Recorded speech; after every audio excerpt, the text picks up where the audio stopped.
Girls that gave the nice guy a chance. How did it go? He was lovely. I met him when I was taking art classes at a college. He was doing the class as a second subject as he needed more qualifications to go to university. We had a really lovely first year together. I met his family and they were also really nice people until he failed the exam.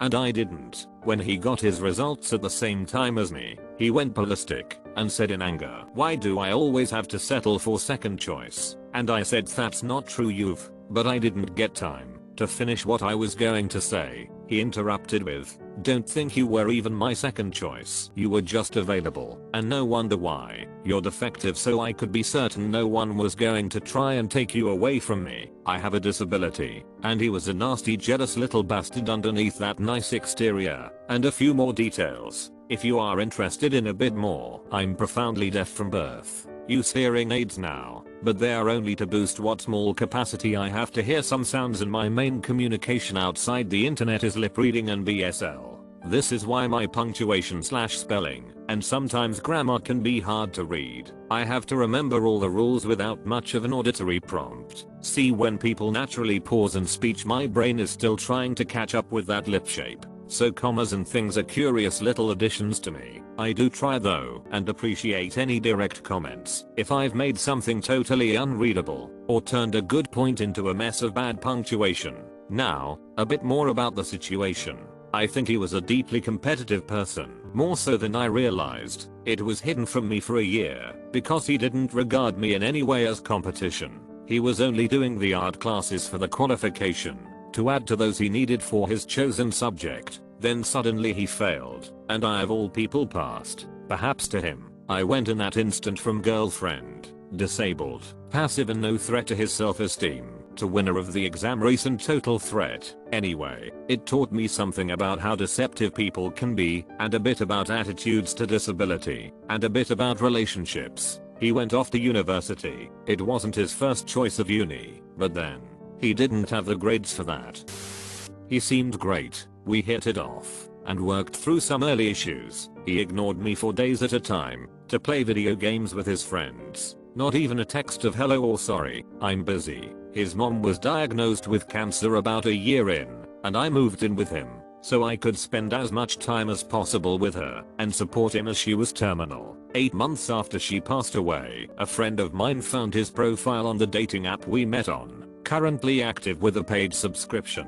Same exact profile I met him with. When confronted, he said he was just trying to make friends, and that I couldn't count it as cheating because nobody ever messaged him back. We tried to work things out, but he was found a month later on the same dating site by the same friend. I wish I could say that was the end, but I gave him another chance. Over the next year he became the most hateful, miserable man I've ever met, and I could no longer mentally handle it. I moved out.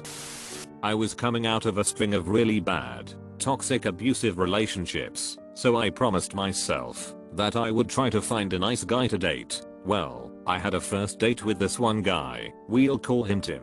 It was a fine date. He was nice, and we had fine conversations. I didn't feel any immediate chemistry, but I was also not used to dating guys who weren't blatant bad guys, so I figured that was why I didn't feel an immediate connection. I told myself I'd go on one more date with him and see if the connection grew in any way. So we go on a second date a week later. It was a short date. We had an early dinner, and I was back home 90 minutes after he picked me up to drive me to dinner again. No sparks, but he was nice, and it wasn't a bad date. So I told myself I'd go on one more date with him, and that would be the deciding factor. I was still wrestling in my head with the idea that I was just not attracted to him because he wasn't a bad guy, and maybe I was just scared of nice guys. Well, on our third date, he asked me to move in with him, offered to put me on his health insurance plan. I was uninsured at the time, and told me he loved me. I very gently told him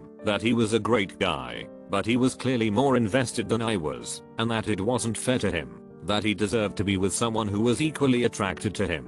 At the time he was cordial, but confused, and we parted ways. Next day, he posts a long rant on Facebook about how nice guys finish last. Girls only want to date bad guys. He opened his heart and his home to this ungrateful girl, only to be slapped with a rejection. He left it up for a few days and then blocked me.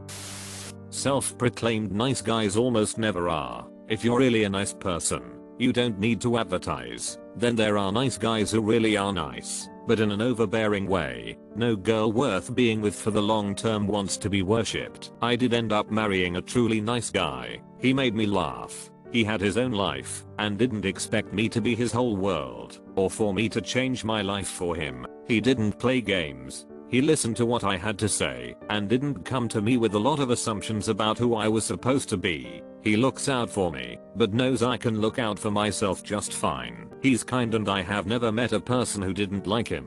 He doesn't advertise his niceness because there's no need. It would make as much sense as sunshine advertising itself.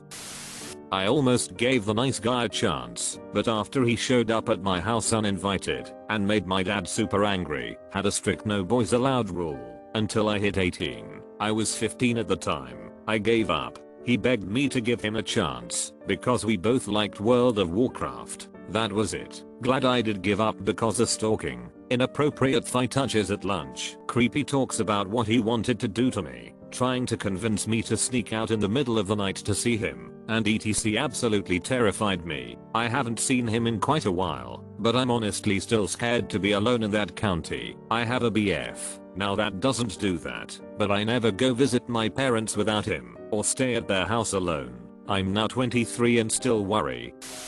I found him very smart at first, but after dating for a while and sleeping together he proceeded to become the worst misogynist I've ever known. Tried to control my choices in food, clothing, friend, political stance, everything, and when I ended things, he proceeded to share to his friends, which were also my new friends at that time, all the things I shared to him in confidence while we were dating. And when I finally blocked him from everything, he tried to reveal things in class, group chats where our classmates, outside the friend circle, were members of. It was the worst dating experience I've ever had, and he wasn't even good looking. Needless to say, I won't ever indulge in charity cases again.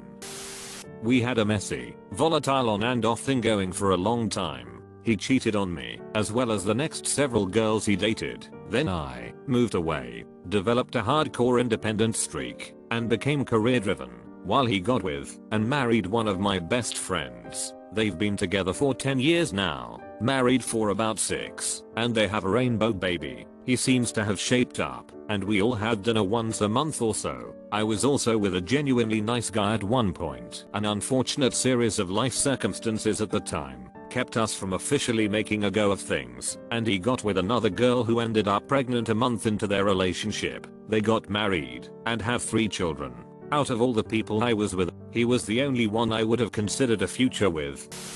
Regardless of how many times I said I wasn't interested in a relationship, he continued making moves and flirting, telling me that he wanted to spend the rest of his life with me and that we were soulmates. He told me that he was having a rough home life and that I was the only one in the world who didn't think he was creepy for the way he looked or would give up on him. Nobody ever said that he was ugly. He would constantly ask if he was handsome or not, and he was not bad looking at all, just lacking in some hygiene skills like wearing deodorant and showering regularly, and dental care. He seemed really insecure about the way he looked, to the point that the insecurity became the most noticeable thing about the way he carried himself. No amount of compliments or reassurance would soothe him. I showed up for his football games and performances to support him, and he never showed up for my plays or finish small tasks that I asked him, as a friend, to complete. Whenever addressed, he would break down and say that he was the worst person in the world and that he would die for me.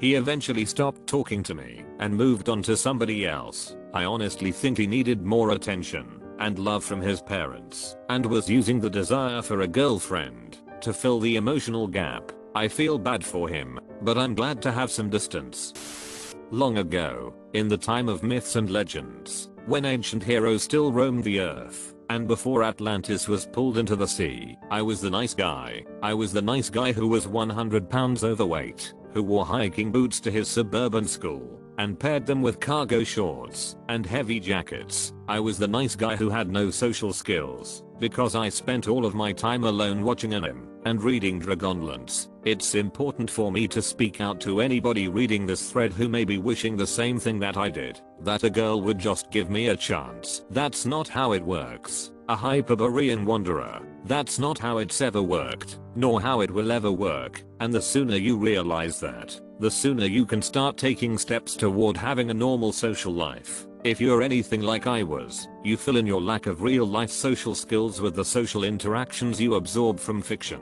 The guy's rejected at first, but has to win her over, or she doesn't know the guy exists, and he has to perform some grand gesture to attract her attention.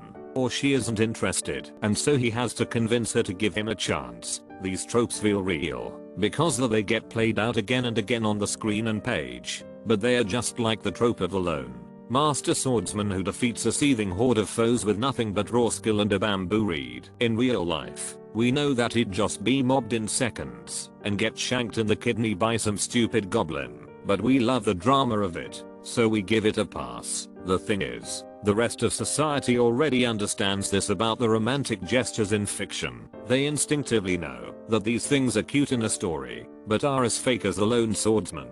It's people like us that get sucked into the delusion, with no direct experience with what is real in normal human relationships. We try to reenact what we've seen work in all of the stories we've seen and read and heard. It's logical, in a way, if you consider it from our point of view. A philosopher might call it something like a Plato's cave situation. People like us are watching the shadows dance on the wall and trying to interpret the outside world through them. It doesn't really matter how or why we got to that place. The point is that these tropes are not real and never will be. If a girl isn't interested in you, she is never going to be interested in you. You can't change that. Don't try. Trying to change her mind or win her over, or get her to give you a chance are overbearing actions, and may in fact scare her. It's not normal, and it's not okay.